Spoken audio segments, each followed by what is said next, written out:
साथियों, अस्सलाम वालेकुम। मैं सैयद आरिफ वक़फ़ से ओमान से। मेरा मोबाइल नंबर है 9920080022। एज़ यूजुअल संडे है, बात करते हैं वक़फ़ के बारे में। जैसा कि मैंने आप लोगों को पिछले हफ्ते में बताया था चिराग अली कब्रिस्तान के बारे में, आज थोड़ा सा और डिटेल इलाबोरेट करूँगा। लेकिन उससे पहले संगीन मस्जिद अम्बे जोगाई, अरे वही जिसके अंदर अपना वक़फ़ बोर्ड के एक मेंबर इन्वॉल्व है ना, समीर काजी साहब। मैं आप लोगों से गुजारिश करना चाहूँगा दोस्तों, हज़रत इमाम हुसैन का एक कॉल है, अगर तुम किसी की इज़्ज़त उसकी दौलत से करने लगो तो समझ लो कि आपने अपना ईमान खो दिया है। मैं समीर काजी 300 करोड़ का आदमी है, कुछ लेना देना नहीं मुझे, मैं इज़्ज़त करने वाला नहीं हूँ, क्योंकि वो डायरेक्टली इन्वॉल्व है वक़फ़ की प्रॉपर्टी के अंदर बेचने में, खरीदने में वो डायरेक्ट इन्वॉल्व है, इसलिए मैं इज़्ज़त नहीं करूँगा। अल्लाह अकबर। चलो बात करते हैं संगीन मस्जिद की। मैंने इसके पहले दो इक्के निकाल के दिखाए थे आपको, रिपीट करता हूँ। पहला था जो 1312 हिजरी के अंदर एक जजमेंट कॉपी थी, जिसके तहत ये कहा गया था कि 3 चावर जो ज़मीन थी टोटल संगीन मस्जिद की, उसमें से 2/3 चावर जो है काजी पणाच्या सेवेसाठी और 1/3 जो है संगीन मस्जिदच्या सेवेसाठी देण्यात आलेली होती। ठीक है, रिमाइंड करा रहा हूं आपको मैं, याद है सबकी सब। 3 चावर ज़मीन जो है सर्विस इनाम यानी कि वक़फ़। ठीक है दोस्तों। एक का नंबर 2 था जो हमारे वक़फ़ के सीओ साहब है जनाब अनीस शेख साहब, इन्होंने ऑनरेबल हाई कोर्ट के अंदर एक एफिडेविट डाली थी। एफिडेविट के अंदर उन्होंने पेज नंबर 6 में पैरा नंबर 10 में ये कहा है कि संगीन मस्जिद की जो ज़मीन है वो सर्विस इनाम है। तो जो मैं कह रहा था कि संगीन मस्जिद की जो ज़मीन है वो वक़फ़ है, सर्विस इनाम है, वो ऑनरेबल हाई कोर्ट के अंदर सीओ साहब ने एफिडेविट के तहत कंफर्म कर दिया। दूसरा एक का था। आज तीसरा एक का। और आज के बाद में मैं संगीन मस्जिद के ऊपर वीडियो इसलिए नहीं बनाऊंगा क्योंकि अब मैं कोर्ट में जाने वाला हूँ। मैं इसी का इंतज़ार कर रहा था, और पिछले हफ्ते आप लोगों से जब मैंने गुफ्तगू की थी संडे को, फिर मैं थोड़ा सा उसी सिलसिले में आउट ऑफ मुंबई गया था और वो चीज़ मेरे पास में आ गई। तीसरा एक का ये है,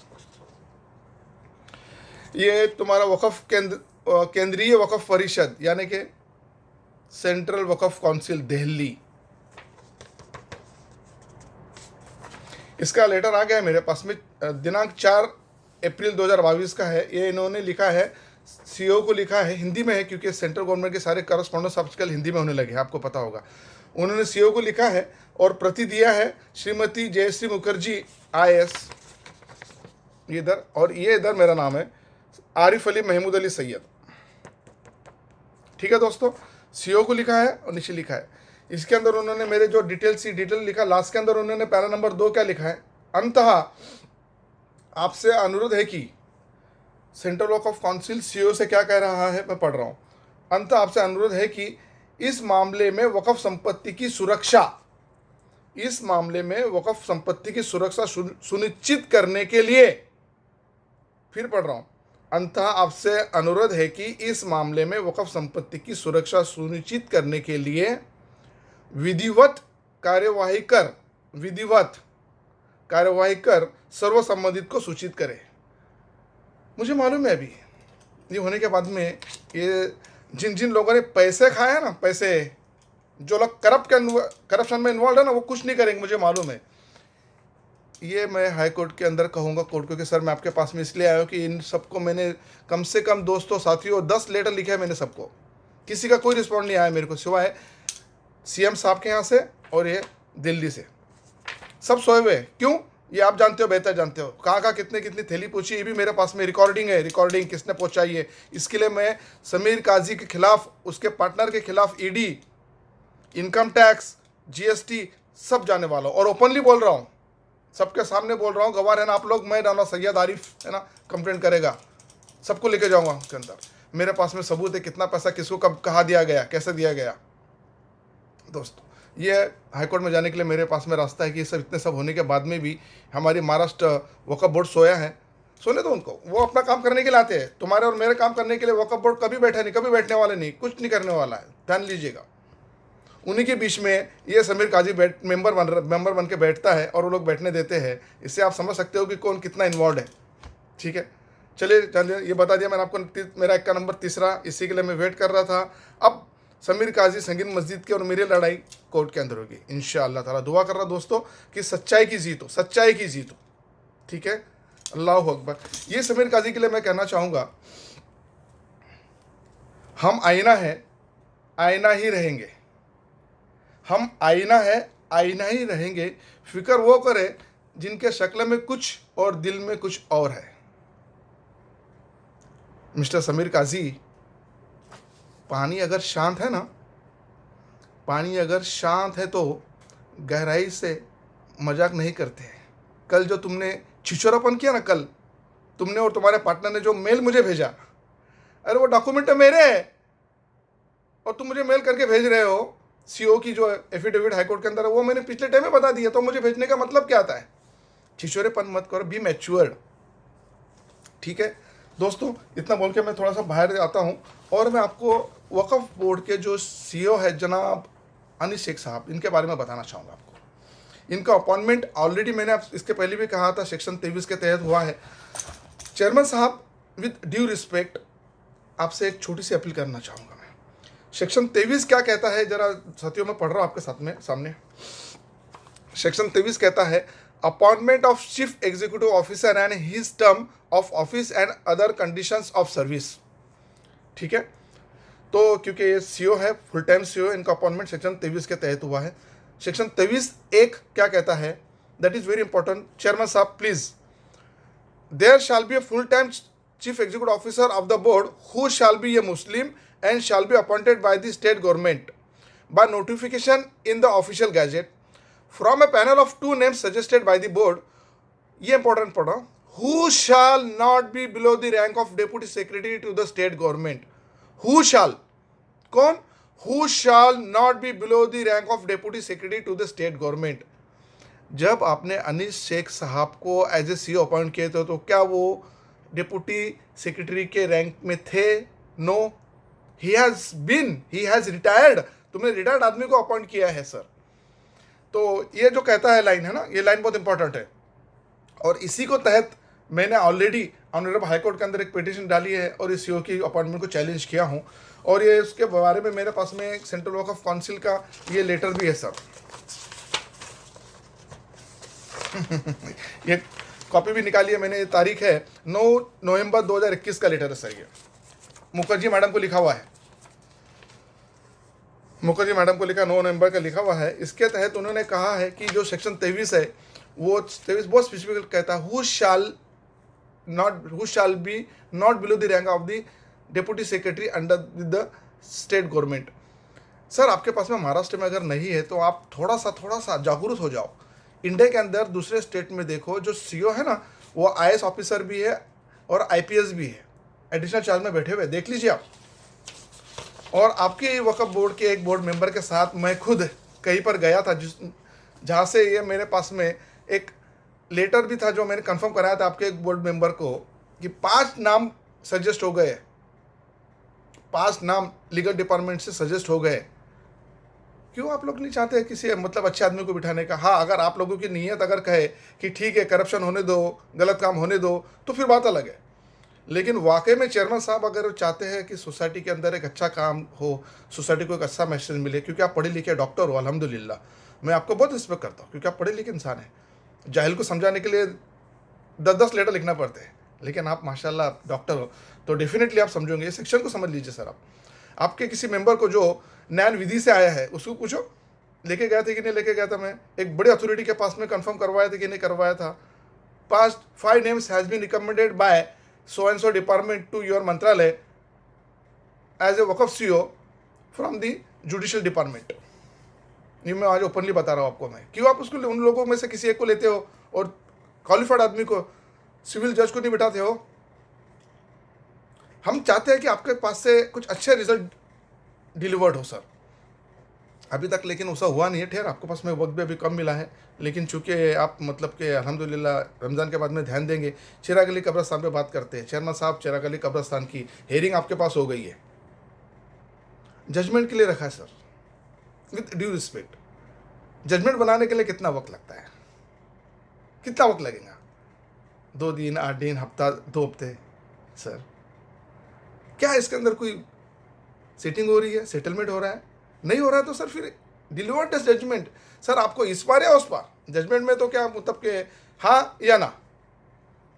लोग समाज आपकी तरफ उम्मीदों से देख रहा है चेयरमैन साहब, तो मैं आपसे गुजारिश करता हूं कि प्लीज़ लोगों को नाउम्मीद मत कीजिएगा।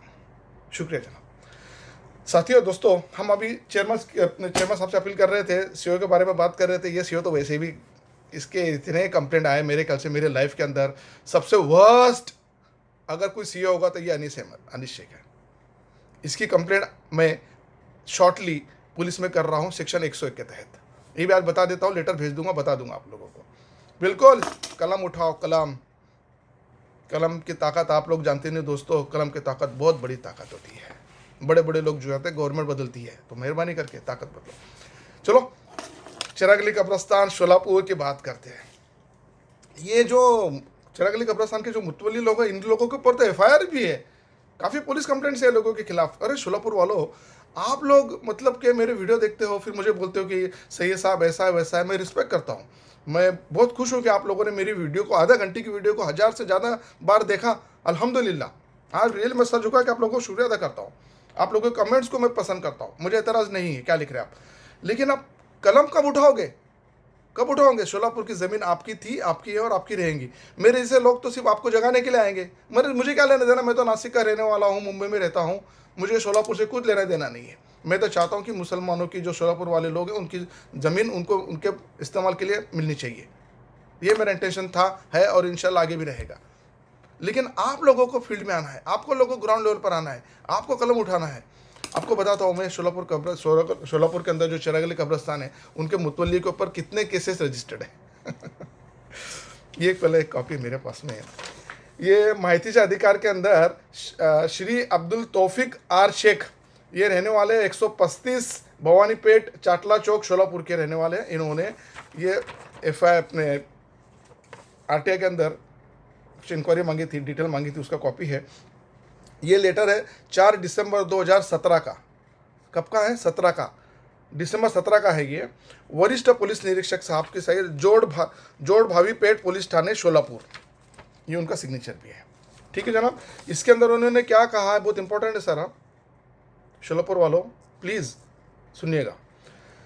सन 2013 ते सन 2017 या कालावधीतील एक चिरागली कब्रस्तान ट्रस्टचे ट्रस्टी व महबूब बिलाल कोथंबिरे यांच्या विरुद्ध तक्रार अर्जाचे व गुन्हा दाखल विषयी सर्व तक्रारी अर्जाचे आणि गुन्हा दाखल झालेल्या नोंदीचे तपशील, माहिती व नक्कल प्रत मिळण्याबाबत चिरागली कब्रस्तान ट्रस्टचे ट्रस्टी व महबूब बिलाल कोथंबिरे यांच्या विरुद्ध 3 दाखल पात्र गुन्हे दाखल आहेत। कितने हैं? 3 है, नंबर भी है इधर। गुन्ह्याच्या FIR प्रति सोबत जोडून दिल्या आहेत 3। अरे ये तो वैसे भी मतलब कि तुम्हारा क्या तड़ी पार होने वाले लोग लग रहे हैं। ये 17 तक है, हो सकता है उसके बाद में और हुआ हो। ठीक है, दूसरा पैरा नंबर पढ़ता हूं। महबूब बिलाल कोथंबेरे यांच्या विरुद्ध चिराग रेसिडेन्सी मधील सदनिका धारकांचे तक्रार अर्जाचे सर्व नक्कल परत मिळण्याबाबत विनंती अर्ज केला आहे। उसका जवाब, महबूब बिलाल कोथंबेरे यांच्या विरुद्ध स्थानिक अर्ज नंबर 269/15 डेटेड 29/12/15। दूसरा है स्थानिक अर्ज 101/17 दिनांक 10 अक्टोबर 17। तीसरा 347/2017 दिनांक 13/11/17। चौथा 350/2017 दिनांक 25/11/17 असे एकूण 4 अर्ज दाखल चौकशीसाठी आहे। चौकशी प्रलंबित आहे। ये रुका दिया हुआ उन्होंने, ये 17 तक है। मुझे ये काफ़ी है इनको तड़ी पार करवाने के लिए और इनको इनके जगह दिखाने के लिए। ठीक है दोस्तों, मैं सिर्फ वीडियो नहीं बनाता हूँ, मैंने लेटर्स लिखे हैं। ठीक है, तो मुझे ऑनरेबल CM साहब से ऑफिस आया, जवाब मिला मुझे, ठीक है, कि हमने तुम्हारे लेटर को दखल ले ली है और कंसर्न डिपार्टमेंट को हमने काम पे लगा दिया है। सिमिलरली मुझे देखो, ये फिर वक़फ़ काउंसिल दिल्ली से लेटर आया है। इसके अंदर इन्होंने जो कहा है ना, पैरा नंबर 2 है ना, वो बहुत इंपॉर्टेंट है। वक़फ़ अधिनियम 1995 की धारा 32 के अंतर्गत वक़फ़ संपत्तियों की देखरेख का अधिकार राज्य वक़फ़ बोर्ड का होता है। किसका होता है? राज्य वक्फ बोर्ड का होता है, यानी कि औरंगाबाद वालों का होता है। ठीक है। अंततः वक्फ अधिनियम के अंतर्गत दिए गए शक्तियों का प्रयोग करते हुए वक्फ संपत्ति की सुरक्षा व व्यवस्था सुनिश्चित करना वक्फ बोर्ड का दायित्व है। अंततः आपसे अनुरोध है कि इस मामले में वक्फ संपत्ति की सुरक्षा सुनिश्चित करने के लिए गहन जांच हेतु विधिवत कार्रवाई कर सर्व संबंधित को सूचित करें। सैयद आरिफ अली मेल आ गया बाबू। फिर भी वक्फ बोर्ड सोया रहेगा, मुझे मालूम है। हेयरिंग होने के बाद में जजमेंट नहीं कर पा रहे तो कोई दिक्कत नहीं, इसके लिए भी अपन इंशाअल्लाह ताला दुआ करना दोस्तों, हाई कोर्ट में जाने के लिए तैयार हो सैयद आरिफ। ठीक है। अब ये जो जनाब कोतम्बिरे साहब है, वकील एडवोकेट है अल्हम्दुलिल्लाह, तो क्या इनको फिर ये सब चीज़ों की मालूमात नहीं है? चलो डेट की फिर रिपीट कर रहा हूँ मैं, date 2012 honourable supreme court Yusuf Chawla case, याद है ना कि नहीं? याद दिलाऊं?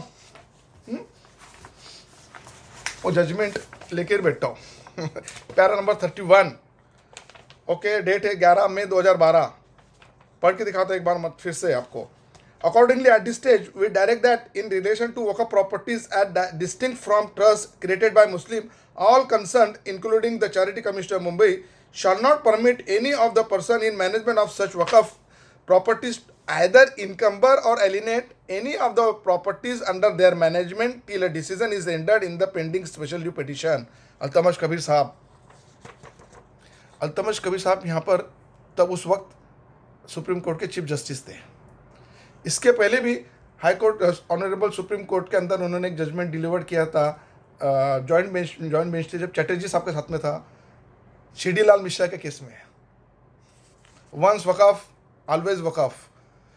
तो 1881-82 के अंदर जब वो तुम्हारे शोलापुर के जो भी समाज के लोग थे जिन्होंने भी लिया था, उनकी नीयत क्या थी?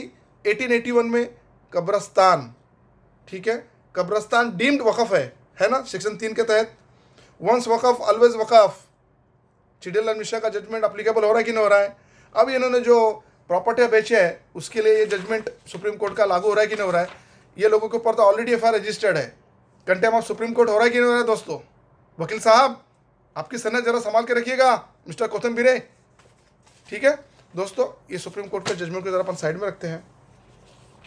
ये जो लोगों ने बीच में जो प्रॉपर्टी बेची है ना, तो मैंने आपको पिछले वीडियो में बताया था कि इनकी एक सेल डीड मेरे पास में है ना। ये थी बनी है 20 अक्टूबर 2012। कब बनी है? 20 अक्टूबर 2012, मई के बाद में। ठीक है, मई के अंदर ऑनरेबल सुप्रीम कोर्ट का एड इंटरिम रिलीफ आ गया था, can not be एलिनेट। Okay, income नहीं कर सकते, एलिनेट नहीं कर सकते, है ना। ठीक है, उसके बाद में ये आया, तो कंटेम हो रहा है कि नहीं हो रहा है? कंटेम ऑफ सुप्रीम कोर्ट हो रहा है ना। यस। तो अब इन्होंने जो ये प्रॉपर्टी बेची है, इसके अंदर इन्होंने डेफिनेटली डॉक्यूमेंट लगते हैं, आपको पता होगा कि भाई सब प्रॉपर्टी से रिलेटेड डॉक्यूमेंट लगते हैं, तो इसके अंदर प्रॉपर्टी कार्ड लगा हुआ है ना। ये प्रॉपर्टी कार्ड के अंदर इन्होंने टोटल जो शॉप है ना भाई साहब, शॉप नंबर 20 से लेकर शॉप नंबर 35, शॉप नंबर 20 से लेकर शॉप नंबर 35, यानी कि टोटल 16 दुकानें। ठीक है, और फ्लैट नंबर 9 से लेकर, एक मिनट, फ्लैट नंबर 9 से लेकर फ्लैट नंबर 62 तक इन्होंने टोटल जो होता है 54 घर, यानी कि 16 दुकानें और 54 घर इन्होंने क्या किया? लास्ट में पढ़ता हूँ मैं, लिखा है वरील प्रमाणे घोषणा प्रमाणातील सनदिकांची नोंद घेतली आहे। यानी कि इन्होंने घोषणा पत्र के तहत ये रजिस्टर करा दिया प्रॉपर्टी कार्ड में। ये सब कितनी दुकानें? 16 दुकानें और 54 घर। ये हुआ है तुम्हारा अक्टूबर 12 की एंट्री है।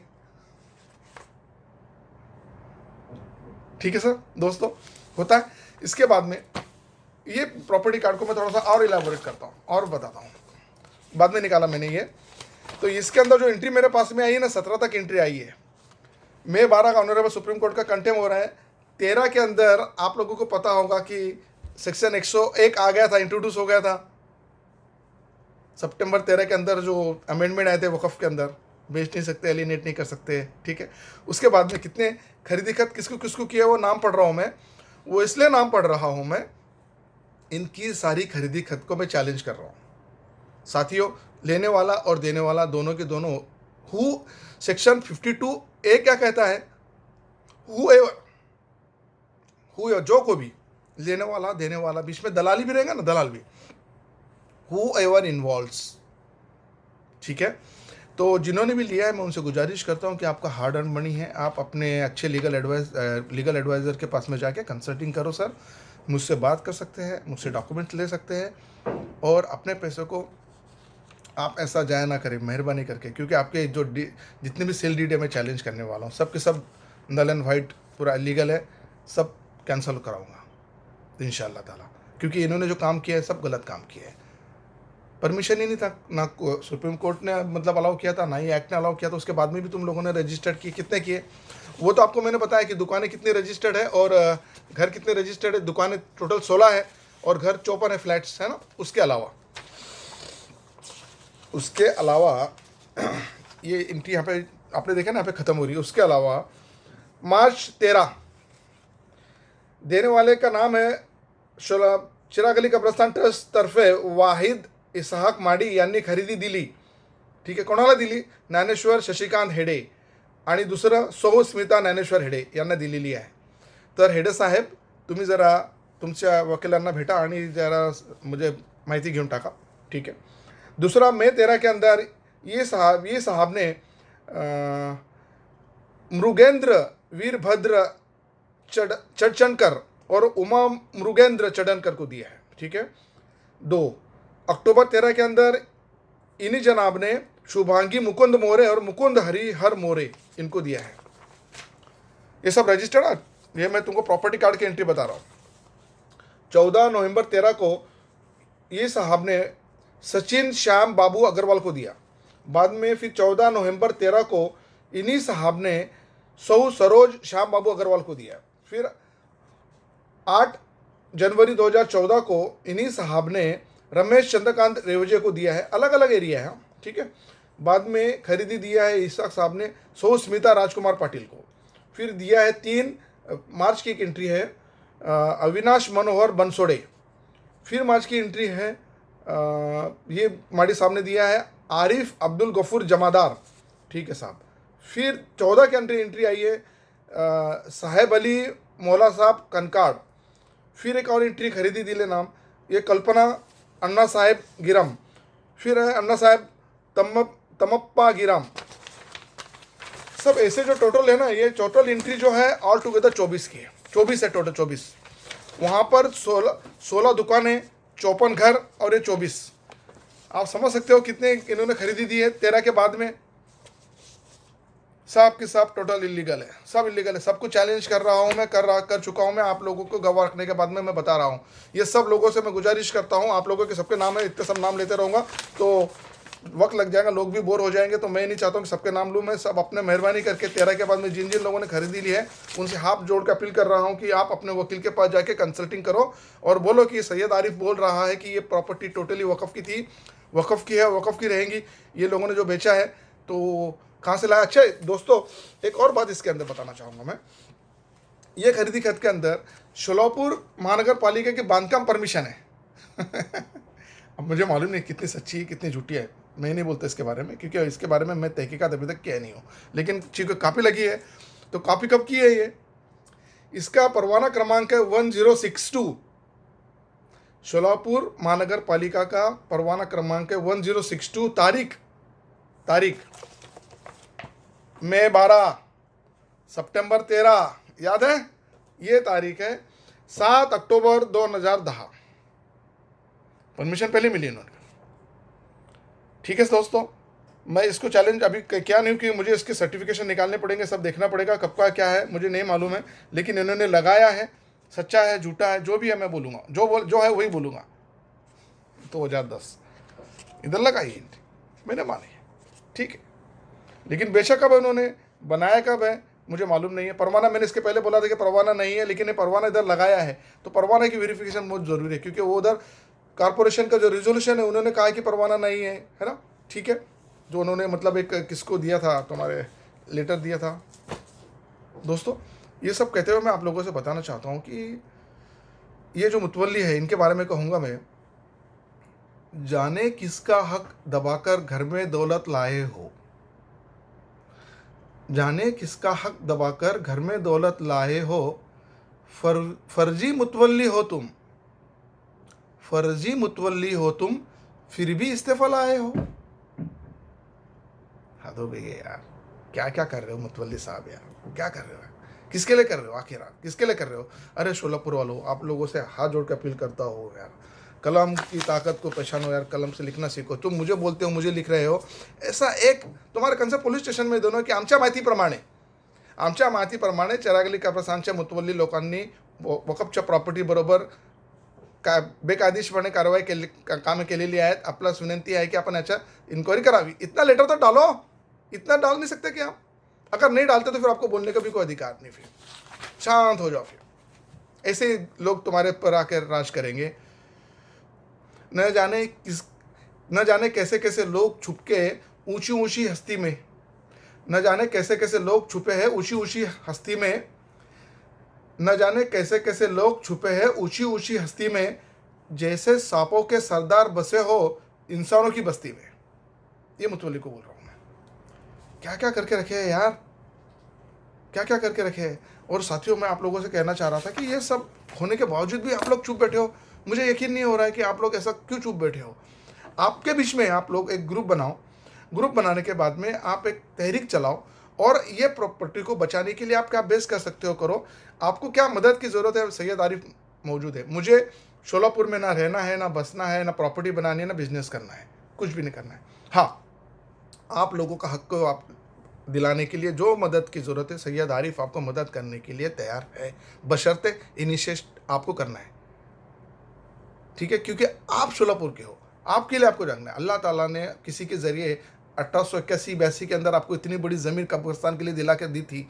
आप लोग उसको अपने पास में एक्वायर नहीं कर पा रहे हो, दूसरे गैर लोग बैठे हुए हैं, उसके अंदर फ़ायदा उठा रहे हो उसका। मुतवल्ली लोगों ने मतलब कि सब प्रॉपर्टी को बेच डाला, पैसे क्या पता नहीं क्या किए है। दोस्तों, इतना बोलने के बाद में मैं आप लोगों से विदा लेता हूँ। आप लोगों से गुजारिश करता हूँ कि भाई इसमें जो भी मुझसे भूल चुकी हुई हो मुझसे माफ़ी करना। मैं माफ़ी चाहूँगा आप लोगों से अगर किसी को दिल दुखा हो, किसी को परेशानी हुई हो। रमज़ान का महीना है, आप लोगों से गुजारिश करता हूँ कि आप अपने लिए, अपने फैमिली के लिए दुआ करें, और दुआ में मेरे को भी याद रखें। आप अपना अपनी फैमिली का ख्याल रखें। फ़ी अमान अल्लाह। Do take care of yourself.